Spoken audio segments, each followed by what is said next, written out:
قرآن مجید میں خداوند تعالیٰ کا فرمان ہے، ہم آزمائیں گے تم کو خوف سے، بھوک سے اور مال و جان اور میووں کے نقصان سے، اور ثابت قدم رہنے والوں کو خوشخبری دے۔ روایت میں ہے کہ یہ آیت امام کے ظہور سے پہلے کے واقعات کے بارے میں ہے۔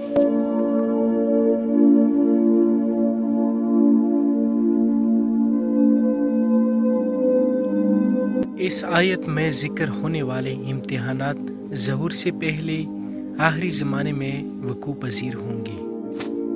امتحانات جو بڑے پیمانے پر خوف لائیں گے، بہت سی اموات کا سبب بنیں گے، بڑے پیمانے پر مالی پریشانیوں کا سبب بنیں گے، سیلاب اور تباہی جس کا مشاہدہ طبعی حادثات میں کیا جا سکتا ہے۔ کیوں یہ مشکلات ظہور سے پہلے بڑے پیمانے پر واقع ہوگی؟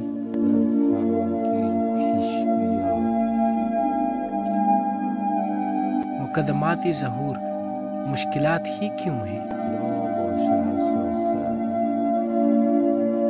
آخر اس کا ایک اہم ترین فلسفہ جس کی حکمت ہم ابھی اس بیماری میں مشاہدہ کر رہے ہیں، وہ یہ ہے کہ انسان اس دنیا کے نظام کو چلانے کے لیے ولی خدا کی سرپرستی کی ضرورت کو سمجھ جائے۔ لوگ ولی خدا کی حکمرانی کو قبول کرنے کے لیے آمادہ ہو جائیں۔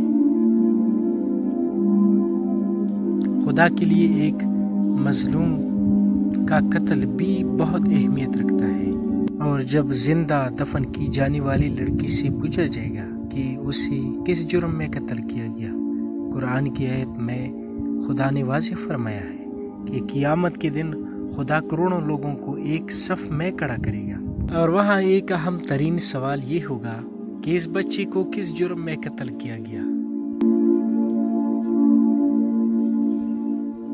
اس سے معلوم ہوتا ہے کہ پروردگار عالم ظلم پر کس قدر حساس ہے۔ ہم انسان ظلم کے سامنے سے آسانی سے گزر جاتے ہیں۔ ہمارے لیے یمن کی مظلوم عوام پر بمباری کوئی خاص مسئلہ نہیں ہے۔ ہم ان مظالم کو بڑی آسانی سے نظر انداز کر دیتے ہیں، مگر خدا اس ظلم کو نظر انداز نہیں کرتا۔ ولی اللہ کی حکیمیت کی ضرورت کو سمجھنا بہت سے لوگوں کے لیے آسان نہیں ہے۔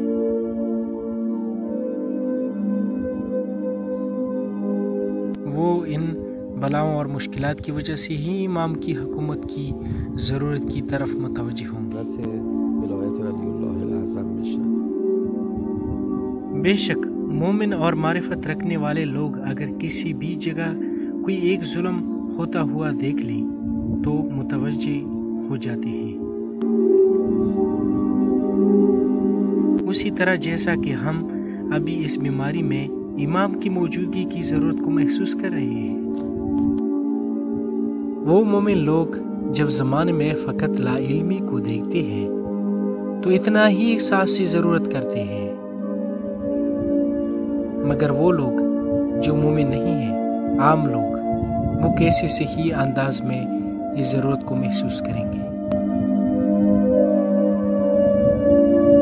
یہ اتنا آسان کام نہیں ہے، لہٰذا وہ مصیبت اور بلا کے ذریعے امام کی حکومت کی ضرورت کو جان سکیں گے۔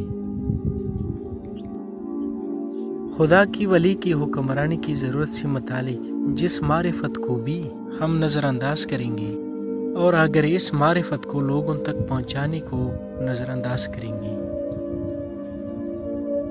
تو یہ مشکلات اصلاح علمی کی جگہ لے لیں گی تاکہ ہم متوجہ ہو جائیں۔ کیا ہم چاہتے ہیں کہ یہ مصائب کم سے کم ہوں تو ان مصائب کے پیچھے موجود فلسفہ کو سمجھیں۔ ان مصائب کا فلسفہ اس بات کے سوا کچھ بھی نہیں کہ لوگ یہ سمجھ جائے کہ دنیا کا نظام یہ فاسد لوگ نہیں چلا سکتے۔